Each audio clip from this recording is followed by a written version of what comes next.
drops. I'm really hoping that someone honestly takes Antonio Brown, and that I can nab up someone like David Johnson. In a full PPR league, David Johnson cannot be underestimated. He can catch the ball, can he? As long as he stays healthy, of course. But yeah, he's the man. He is a freak, and he is the best pass catcher out there. In a full PPR league, you cannot underestimate David Johnson. Not only is he gets the carries, he's going to get the touches. He's going to be a force to reckon with. Of course, now last year he got injured. It's a wrist injury, so we're really hoping, obviously, it's going to be better this year. If you're a little bit lower, that's when you kind of look at, okay, am I going to take Alvin Kamara? Am I going to take a wide receiver, DeAndre Hopkins, Odell Beckham Jr., Saquon Barkley? Are you willing to risk it on a rookie and hope that he turns out like Ezekiel Elliott with better pass catching ability?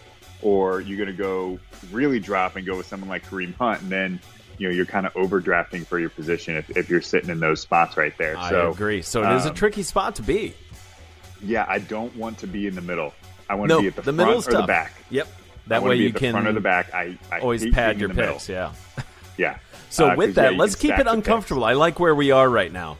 That middle of the pack. It's tough for Eric. It sounds like you want to have a running back pretty early, as you mentioned about the depth.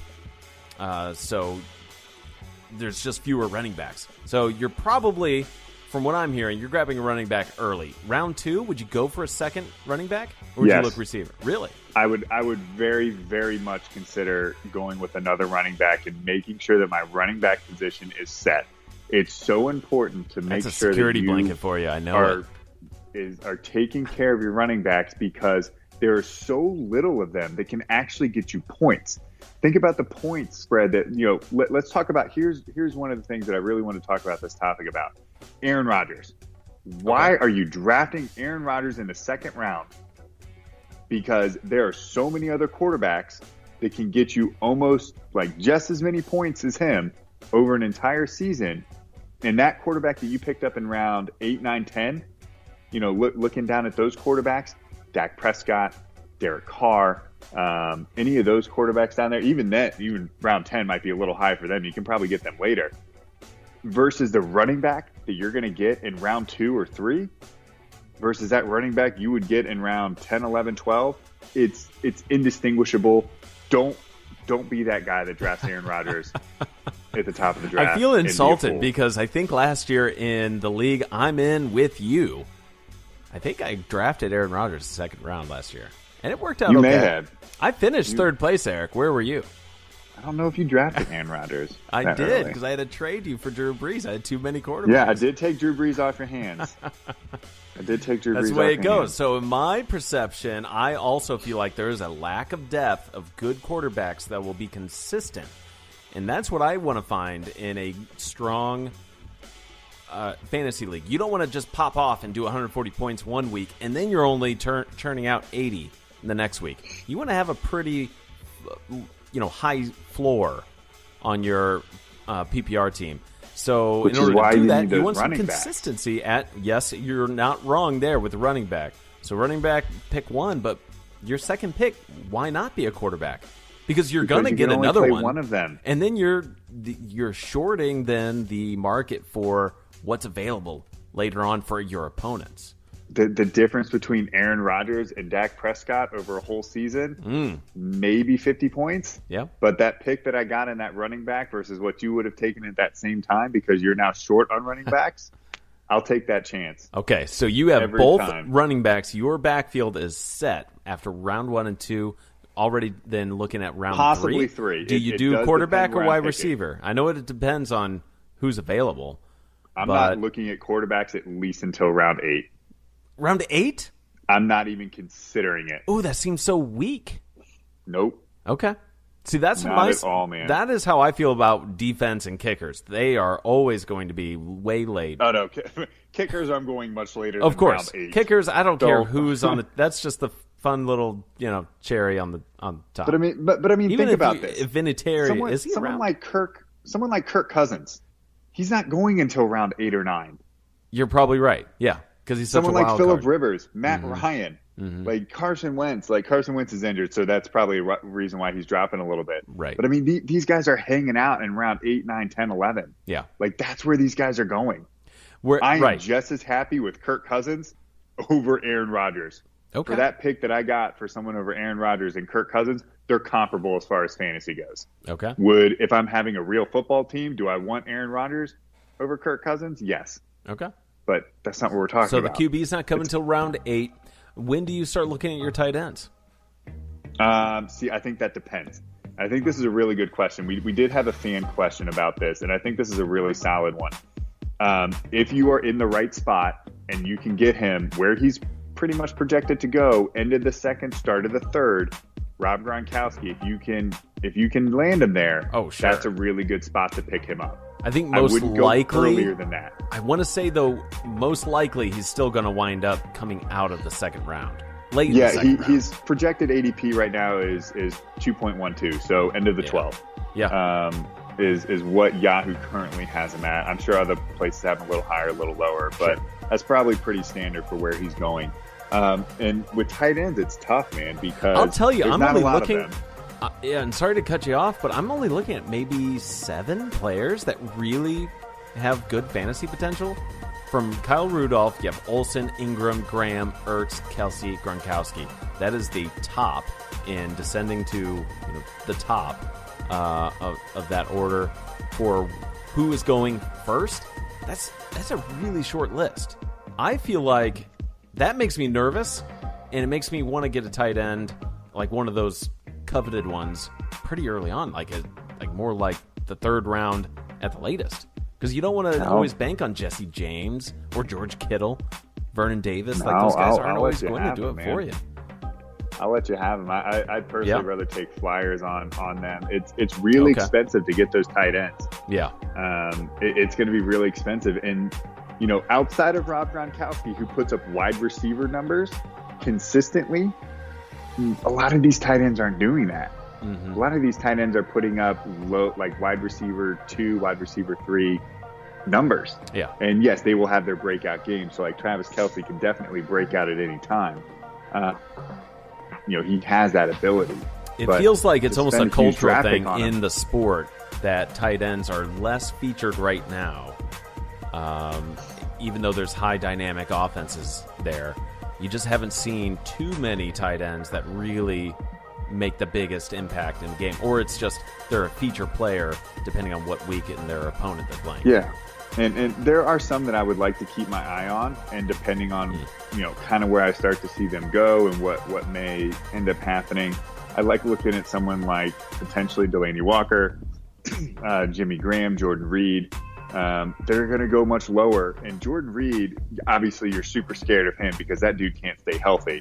But if you can get him for the right value, round 12, 13. Sure. Yeah, I'm going to take my chances, and I'm going to play Jordan Reed every single week until he gets injured, and then I'm going to start looking for flyers. Yeah. And maybe a rookie makes it onto the, onto the scene and is doing something. Yeah. Yeah, he's the only tight end that can be in that Rob Gronkowski tier. He's the only one. He just can't stay healthy. Right. When you talk about tiers, you have Rob Gronkowski, Zach Ertz, Travis Kelce, like that tier 2, and then everyone else is kind of in tier 3, if not lower than that. Okay. And that's kind of how I look at tight ends. I'm heavily going wide receivers, running backs. You play multiple of them. You need multiple of them every single week. Okay. With that in mind, then, we're going to put kickers aside, defenses aside. I think those are generally, just look at them week to week. You can always trade those positions out. I don't think it's worth. Do you have any value in grabbing a defense in particular and just holding on to that defense for the whole season? Unless it's a rare one that's really putting up points every week. Yeah, I usually try and get a defense, 13, 14, 15, somewhere in there. Sure. I see where they start to go. I don't want to get stuck with like a super crap one. So if there's a run on it and I'm coming up, I might nab one. Yeah. I'm not really looking at too many defenses at the moment. I mean, you have some that may be really good. Obviously, the Rams are probably going to be the first off the board. I think there's you're going to call me a homer here, but don't sleep on the Dallas defense. That's a pretty solid defense. They're going to get a lot of sacks. But to me, that's a week to week thing. because maybe you have a very mobile quarterback on the team they're going to play, that Dallas is going to play, and like maybe they're not the best pick. But anyway, that aside, again, let's talk about some sleepers because we've hardly touched on wide receivers then for strategy here. Who are some? Give me at least one wide receiver that you think can really do some damage on your team, and then anyone else. Yeah, so there's a couple that I like. I'm going to go with tight ends and wide receivers here for two of them, or for three of the picks like that I kind of put here for sleepers. One of them is Allen Hurns. Dallas doesn't really have a number one wide receiver. Allen Hurns is going to be playing on the outside, and he's in an offense that is featured around their offensive line, Dak Prescott's mobility, and of course Ezekiel Elliott. I think Allen Hurns has the ability, as he showed with a quarterback like Blake Bortles, and I don't know how many people would disagree that Dak Prescott is an upgrade from that. And now he's playing in a system that I think where they have a lot of twos. They have a lot of twos and threes in Dallas between Cole Beasley and I want to say Terrence Newman. His name is Terrence Williams. They added Allen Hurns. They have a lot of twos and threes in that offense. Can Allen Hurns be a true number one? Probably not. Can he be a solid two? Yeah. And I think he can help stretch the field for them. So that's someone that I think you can definitely pick up late that you could probably plug into your flex almost every single week. So keep an eye on Allen Hurns. I like Tyler Eifert. Tyler Eifert's a name that you've obviously heard, but he's been injured. He's had some health issues and things like that. He's not really being drafted in most leagues. And if he is, he's being drafted round 15, 16, 17, depending on, how many teams they have in that league. Keep an eye on Tyler Eifert. You may even be able to just pick him up very last round of the draft. That's super solid value for you for a tight end and someone that, of course, you can pick up on waivers. And true sleeper, Ricky Seals-Jones out there in Arizona. Ooh. Jermaine Gresham is still dealing with an Achilles tear. Don't forget that. Just because Jermaine Gresham's on top of him on the depth chart does not mean that he's going to be playing. Jermaine Gresham may even start the year on the PUP list. Don't be surprised by that. That's a name I don't even know, He's had an Achilles Eric. injury. Yeah, that's well done, sir. Yeah, so keep your eye on that. Okay. For running backs, I like Rashad Penny in Seattle. His injury reports are showing that his finger is going to be fine for the start of the year. This is a sleeper pick. Don't be drafting him like round 2 or 3. Now, I might. Don't listen to me I'm on already that. writing that down. Yeah. But, late round picks, Rashad Penny, keep an eye on him because, he could be a depth and a bye week fill-in for you and help you with some of that right there. I think that's a decent one too. And then quarterbacks, look at Derek Carr. In single quarterback leagues, he may not even be drafted. He's someone that you're going to want to pay attention to. And if you need, you may be able to pick him up depending on, of course, how many people are in your league. But Derek Carr may be someone. Definitely keep an eye on. Late rounds, you may be able to pick him up and just add some depth to your quarterback position. I couldn't say it better myself. Eric, well done. You've done your homework, sir. I've done my homework. I am already feeling the intimidation. I got one sleeper for you, and goes by Shepard. Sterling Shepard, I think, could still do it. Sterling Shepard. Yeah, why not? It's kind of a guy, he can have success for you. Cruz is gone, like I said earlier. I think just to me, that's more opportunity. And then when you're missing out on Odell, who else is going to catch the ball? Anyway, that's our show. We'll see. We'll keep you guys updated on who's winning, Eric or myself. But that's it. Thanks for tuning in. That was our fantasy episode. Join us next time. We'll be joining back into the regular sports. Until then, take it easy. Thank you guys so much. Don't forget to like, subscribe, share, tell your friends. We'll see you guys next time.